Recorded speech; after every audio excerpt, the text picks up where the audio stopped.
बच्चों, आज आप लोगों का बाल भारती का पीरियड है और बाल भारती में दूसरी इकाई में कविता 2 यानी पद्य 2 रिश्ता नाता। आज हम लोग इस पाठ का प्रश्न उत्तर देखेंगे। प्रश्न पहला है, प्रकृति संबंधी सुनी हुई कोई कविता सुनाओ। तो मैं आप लोगों को कविता सुना रही हूँ।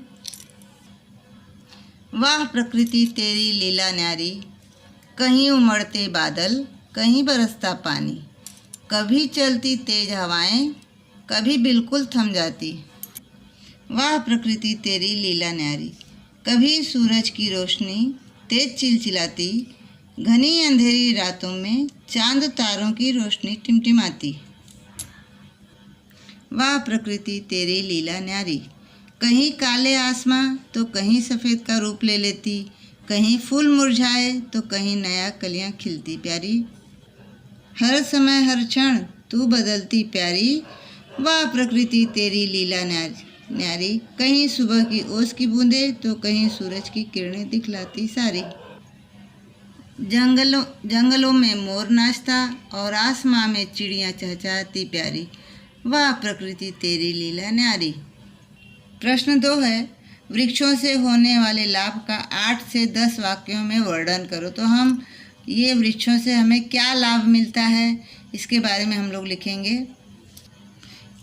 वृक्षों से लाभ होने वाले लाभ, पहला है पेड़ पर्यावरण का संतुलन बनाए रखता है। उसके बाद पेड़ों से हमें क्या, वृक्षों से हमें क्या मिलता है, ऑक्सीजन, जो हमारे सांस लेने के लिए बहुत ही ज़रूरी है, जो हमें वृक्षों से मिलता है। इसके बाद है लकड़ी भी वृक्षों से मिलता है। ईंधन, फर्नीचर, माचिस आदि हमें वृक्ष से ही मिलता है। माचिस जो है वो भी लकड़ी से ही बनता है। लकड़ी हमें किससे मिलता है, वृक्षों से मिलता है। इसके बाद वृक्ष हमें पौष्टिक और स्वादिष्ट फल देते हैं। वृक्ष से हमें छाया भी मिलती है। ये 6वां है, वृक्षों की जड़ें मिट्टी को बांधकर मिट्टी के बहाव को रोकती है। जब बरसात होता है ना, अगर वृक्ष रहते हैं तो क्या होता है, जो मिट्टी रहती है वो बहती नहीं है, उसकी जो पेड़ की जड़ होती है ना उसको बांध कर रखती है। 7वां, वृक्षों से हमें औषधियाँ भी प्राप्त होती हैं। वृक्षों से बाढ़ के प्रभाव को कम होते हैं। वृक्ष के कारण क्या होता है, बाढ़ का प्रभाव कम हो जाता है। वृक्ष पृथ्वी पर तापमान को बढ़ने से रोकते हैं, ये लाभ है। तीसरा है, कविता में आए हुए तुकांत शब्द पढ़ो, जैसे माता का भ्राता, इसी तरह से रिश्ता नाता, सीधी सादी, वन उपवन, रोपे सींचे, ये जो है कविता में आए हुए तुकांत शब्द हैं। प्रश्न 4 है, उत्तर लिखो। ये हमें उत्तर लिखना है। कह वृक्ष क्या करता है। वे है, वृक्ष मीठे फल बरसाता है, औषधियों का दाता है। इसके बाद ख है, रिश्ता नाता कविता में किन किन पेड़ पौधों के नाम आए हैं। उत्तर है, रिश्ता नाता कविता में तुलसी, त्रिफला, बेर, महुआ, आम, देवदार, इमली, बरगद, गुलमोहर, नीम, अशोक, शीशम, मेहंदी, इन पौधों के नाम आए हैं। ग है, भाई के समान कौन है। तो भाई के समान बेर है। इसके बाद घ है, महुआ किसके समान है, वह क्या करता है। महुआ मामा के समान है, वह वन उपवन महकाता है। ड है, कविता में औषधीय गुणों वाले किन किन पौधों का उल्लेख आया है। कविता में औषधीय गुणों वाले तुलसी, त्रिफला, महुआ, नीम, जामुन, इन पौधों का उल्लेख आया है। प्रश्न 4 है, 5वां है, नीचे दिए गए शब्दों में कौन कौन से उपसर्ग प्रत्यय आया है पहचान कर लिखना है। यहाँ पर दिया गया है शब्द, इस शब्द में उपसर्ग क्या है और प्रत्यय क्या है, इसे पहचान कर हमें अलग अलग करना है। तो मैं आप लोगों को पहले उपसर्ग और प्रत्यय किसे कहते हैं बता देती हूँ, बाद में अलग करके बताती हूँ। उपसर्ग जो शब्द मूल शब्द से पूर्व लगकर उसे अर्थ को बदलने की क्षमता रखता है उसे उपसर्ग कहा जाता है, जो कि शब्द के पहले लगता है। जैसे यहाँ पर अनुकरण है तो अनुकरण के आगे करण के आगे अनु लगा है, तो जो आगे लगा है उसे उपसर्ग कहते हैं। प्रत्यय जो शब्द दूसरे शब्दों के अंत में जुड़कर अपनी प्रकृति के अनुसार शब्द के अर्थ में परिवर्तन कर देते हैं उसे प्रत्यय कहा जाता है। जैसे महत्व है तो महत्व म के बाद तो पीछे लगा है तो इसे प्रत्यय कहा जाता है। इस प्रकार से मैंने यहाँ उपसर्ग और प्रत्यय दोनों मैंने अलग अलग कर दिया है। तो यहाँ पर जो उपसर्ग है, यहाँ पर देखिए उपसर्ग में जो आगे लगा है अनुकरण, करने के पहले अनु लग गया है तो अनुकरण। साभिनय यानी अभिनय के साथ तो सा आगे लगा है।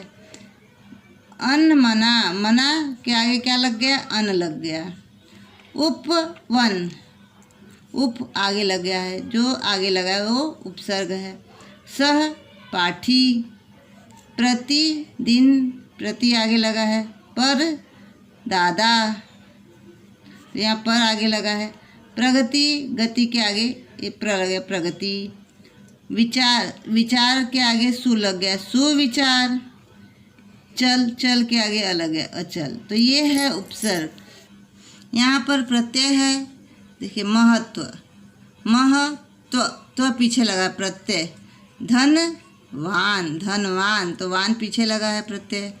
अपनापन, मानवता, ता पीछे लगा ये प्रत्यय है। रसहीन, दिन भर, भर प्रत्यय है। बड़ाई में ये प्रत्यय है।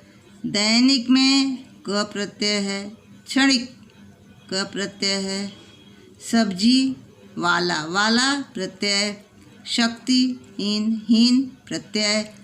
बुढ़ापा में पा प्रत्यय। इस प्रकार से हम उपसर्ग और प्रत्यय में इसे अलग अलग करके लिखेंगे। इसके बाद बच्चों है प्रश्न 6। नीचे दिए गए पारस्परिक सहसंबंध वाले चित्रों को समझो और चर्चा करो। तो हम चित्रों को देखकर समझ जाते हैं इनका आपस में क्या संबंध है। यहाँ पर ये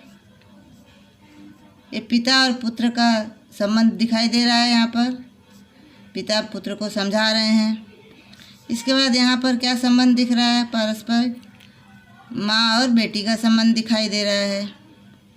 यहाँ पर क्या है, यहाँ पर सहपाठी भी बोल सकते हैं या भाई बहन भी बोल सकते हैं जो पढ़ रहे हैं आपस में साथ में बैठकर।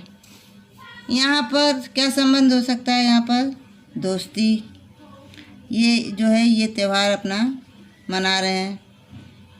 यहाँ पर क्या संबंध है, यहाँ पर देखिए ये लड़की ये अपने पड़ोसी का मदद कर रही है, सब्जी लाकर दे रही है। यहाँ पर पानी पिलाकर ये क्या कर रहे हैं, मदद कर रहे हैं, प्यास बुझा रहे हैं। ये सहसंबंध इसके द्वारा समझाया जा रहा है। अब यहाँ पर प्रश्न 7 है। पैर में चोट लगने के कारण तुम पाठशाला की खेल प्रतियोगिता में भाग नहीं ले पा रहे हो। ऐसे में तुम्हारे मन में कौन कौन से भाव उठते हैं बताओ। तो ऐसा लगता है जब खेल प्रतियोगिता होती है और कहीं पैर में चोट लग गया है तो लगता है काश मेरे पैर में चोट नहीं लगा होता तो मैं खेल सकता था, और जीत जाता मैं प्रतियोगिता। बहुत सारे भाव उत्पन्न होते हैं। तो बच्चों इसी के साथ ही हमारा कविता 2, कविता यानी पद्य,